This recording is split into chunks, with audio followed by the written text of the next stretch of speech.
आज हम IR spectroscopy part 3 के बारे में पढ़ेंगे। अभी तक हमने आईआर स्पेक्ट्रोस्कोपी पार्ट 1, पार्ट 2 पुराने वीडियो में पढ़ चुके हैं।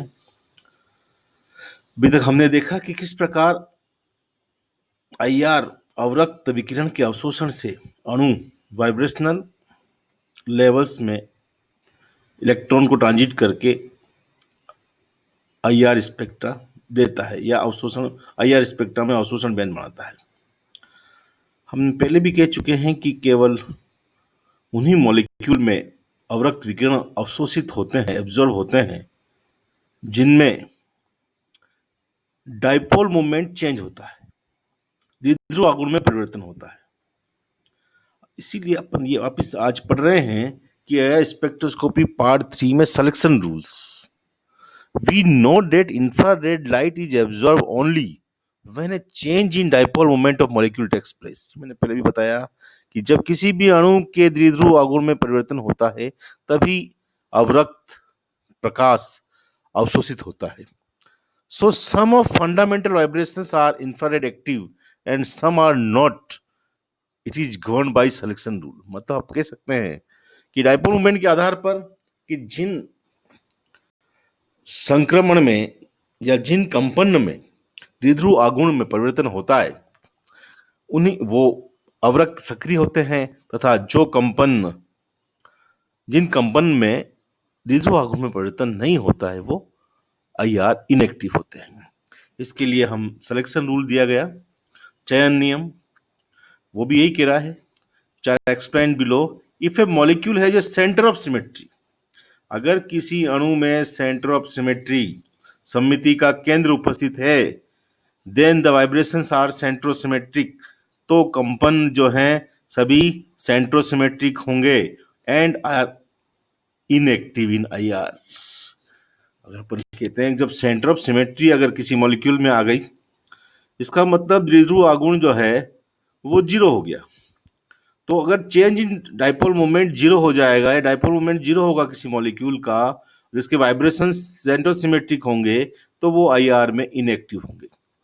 क्या फिर अपन अभी तक रमन नहीं पढ़ी है, लेकिन but this vibrations are active in Raman spectroscopy. Raman spectroscopy आगे है, फिजिकल केमिस्ट्री में रमन स्पेक्ट्रोस्कोपी है, ऑर्गेनिक में अपन आईआर के बाद सीधी एनएमआर, और एमएससी वालों के लिए मास स्पेक्ट्रोस्कोपी है। सेकेंड जो है selection rule, the vibrations which are not centrosymmetric are active in infrared but inactive in Raman.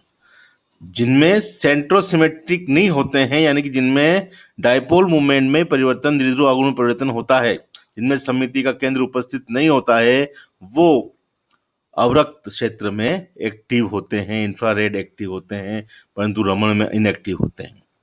Since most of the organic functional groups are not centrosymmetric, infrared spectroscopy is most informative for organic compounds. क्योंकि हम जानते हैं बहुत से कार्बनिक क्रियात्मक समूह सेंट्रोसिमेट्रिक नहीं होते हैं, इसलिए आईआर जो है हमें ऑर्गेनिक कंपाउंड्स के बारे में काफ़ी जानकारी प्रदान करती है तथा काफ़ी यूजफुल है। इन केस ऑफ CO2 का एग्जांपल लेके अपन समझा रहे हैं कि किस प्रकार से कुछ वाइब्रेशंस जो हैं इनएक्टिव हो जाते हैं। इन केस ऑफ CO2 अपन जानते हैं CO2 is a linear molecule. Symmetric stretching vibration does not give rise to any change in dipole moment, so they are infrared inactive. अगर हम CO2, ये डायग्राम दिया हुआ है, इस डायग्राम में अपन देख रहे हैं कि CO2 के सिमेट्रिक स्ट्रेचिंग वाइब्रेशंस हो रहे हैं। इसमें एक अगर परमाणु इस तरफ जा रहा है तो दूसरा इस तरफ जा रहा है, यानी कि हम जानते हैं कि डाइपोल मोमेंट एक वेक्टर होता है, और वेक्टर का योग जो है वो डायरेक्शन पे डिपेंड भी करता है, यानी कि डाइपोल मोमेंट या द्विध्रुव आघूर्ण एक सदिश राशि है जो दिशा पर निर्भर करती है। अगर इस CO बंध का द्विध्रुव आघूर्ण इस दिशा में है तो इस CO बंध का द्विध्रुव आघूर्ण इस दिशा में है, यानी कि दोनों CO बंध के द्विध्रुव आघूर्ण एक दूसरे को निरस्त कर देते हैं and net change in dipole moment equal to zero. तो इस सिमेट्रिक स्ट्रेचिंग में डाइपोल मोमेंट में जीरो हो जाता है, net dipole change in dipole moment, इसलिए ये सिमेट्रिक स्ट्रेचिंग वाइब्रेशन CO2 के आईआर इनएक्टिव होते हैं। लेकिन अदर वाइब्रेशंस जैसे asymmetric stretching, bending vibrations, there is net change in dipole moment. In other vibrations such as asymmetric stretching, bending, there is net change in dipole moment, and this is IR active. अगर CO2 के दूसरे कंपन देखें जैसे कि असममित तनन या बंकन, इनमें क्या होता है, डाइपोल मूवमेंट में चेंज होता है, इसलिए ये एब्जॉर्प्शन पीक देते हैं IR स्पेक्ट्रा में। जैसे ये एसिमेट्रिक स्ट्रेचिंग से हमें 2350 सेंटीमीटर इनवर्स पे न्यू बार है, जनरली ये न्यू लिखते हैं कई जगह, अपन खाली वेव नंबर में ही दे रहे हैं अधिकतर, इसलिए न्यू बार ही माने इसको। ये 667 सेंटीमीटर इनवर्स पे बेंडिंग की वजह से प्राप्त होता है अवशोषण बैंड। अब अपन बात करते हैं वही intensity and position of IR absorption bands. जो अवरक्त अवशोषण बैंड प्राप्त होते हैं उनकी तीव्रता और स्थिति कैसी होती, क्या होती है, किस प्रकार निर्धारित की जाती है।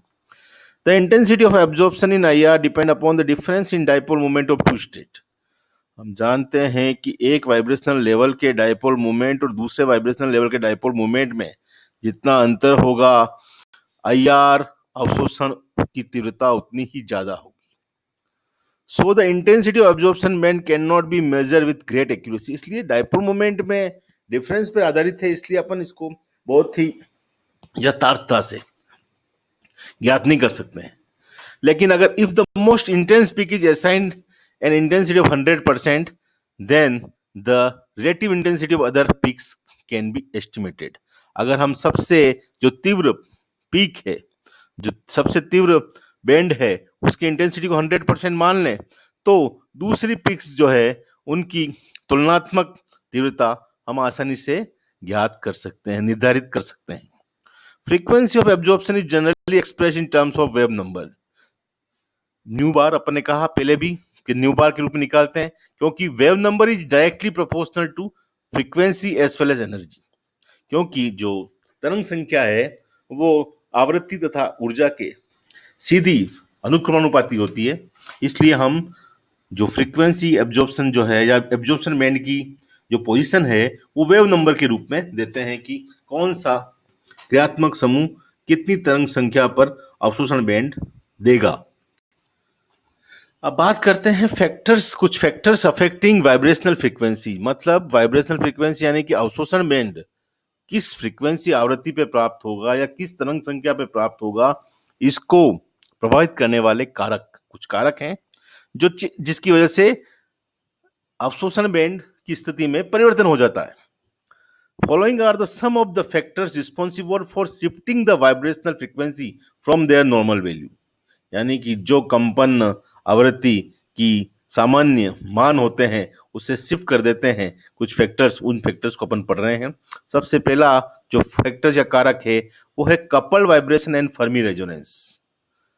कपल्ड वाइब्रेशन का मतलब हुआ संयुग्मी कंपन, और फर्मी रेजोनेंस, फर्मी वैज्ञानिक का नाम है, रेजोनेंस अपन जानते हैं अनुनाद होता है, तो फर्मी अनुनाद भी कह सकते हैं इसको, और इसको कहते हैं संयुग्मी कंपन। When two different vibrational levels in any compound have nearly the same energy, because such vibrations belong to same species, e.g. CH2, NH2, etc., then a mutual perturbation of energy may occur, resulting in the shift of one towards lower frequency and the other towards higher frequency। इसको समझना पड़ेगा। कई बार क्या होता है, किसी compound में, यौगिक में, क्रियात्मक समूह में उभयनिष्ठ परमाणु होते हैं, कॉमन परमाणु होते हैं।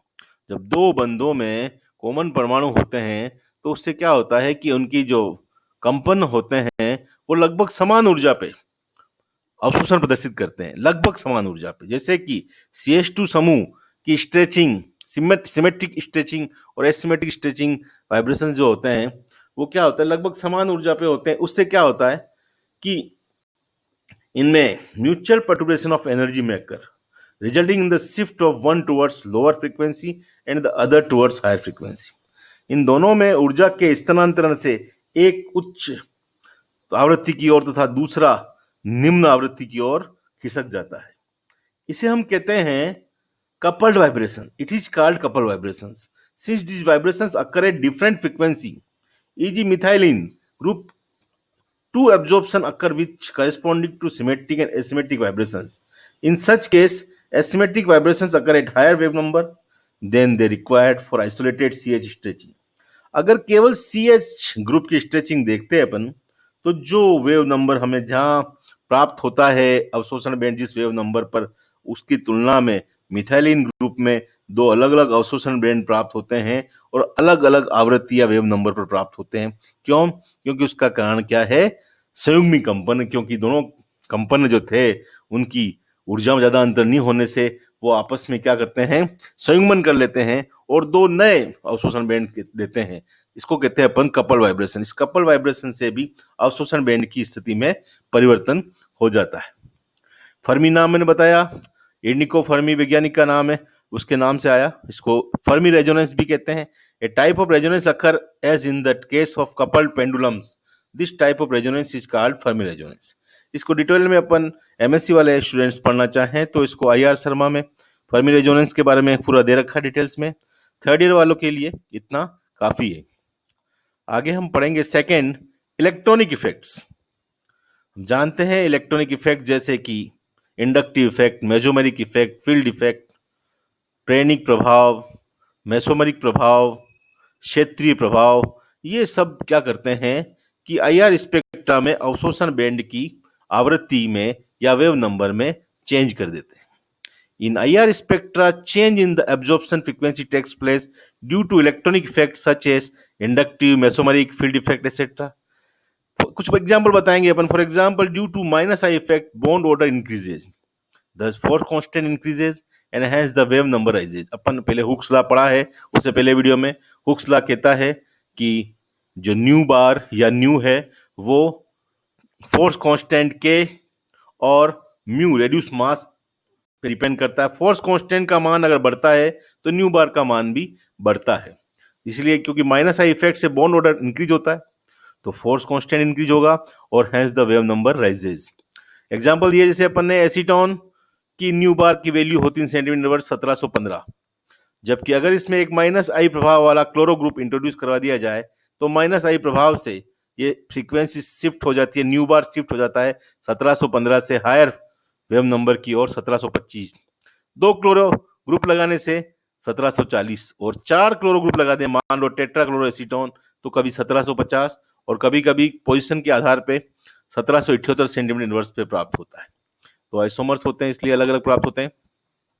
Due to +I effect, values of nu bar decrease है। जैसे -I से बढ़ रही है तो +I से घटेगी। जैसे फॉर्मल्डिहाइड और एसिटल्डिहाइड देखें अपन, HCHO, अगर CH3 CHO समूह अपन ने इंट्रोड्यूस करवाया तो +I प्रभाव बढ़ेगा, तो 1750 से 1745 सेंटीमीटर इनवर्स पे कमी हो गई न्यू बार में। Mesomeric effect work along with the inductive effect, conjugation towards the absorption frequency of CO stretching.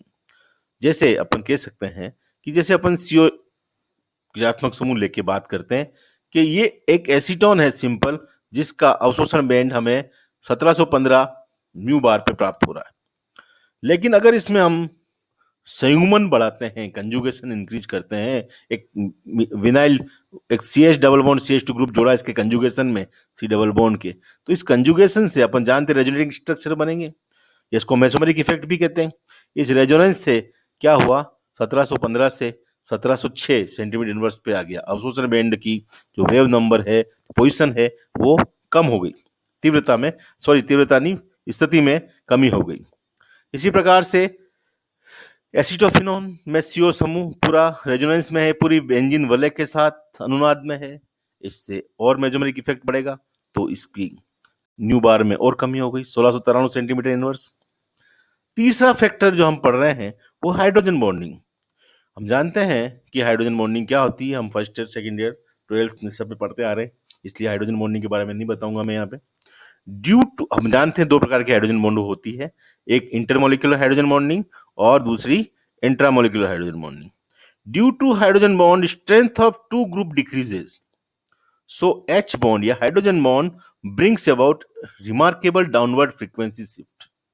Hydrogen bond से बंध सामर्थ्य में कमी होती है, इसलिए हाइड्रोजन बॉन्ड से फ्रीक्वेंसी में डाउनवर्ड शिफ्ट यानी कि निम्न आवृत्ति की ओर विस्थापन होता है।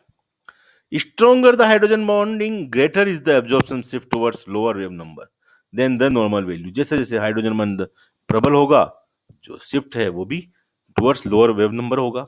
Generally intermolecular hydrogen bond give rise to broad bands. अगर किसी मॉलिक्यूल में, किसी कंपाउंड में इंटरमोलिक्यूलर हाइड्रोजन बॉन्ड है, अंतर अणुक हाइड्रोजन बंध है, मतलब अणुओं के मध्य हाइड्रोजन बंध है, give rise to broad bands. Whereas intramolecular hydrogen bonding, मतलब एक ही अणु के मध्य जब दो परमाणुओं में हाइड्रोजन बॉन्ड बनता है उसे अपन कहते हैं अंतः अणुक हाइड्रोजन बंध या इंट्रामोलिक्यूलर हाइड्रोजन बॉन्ड।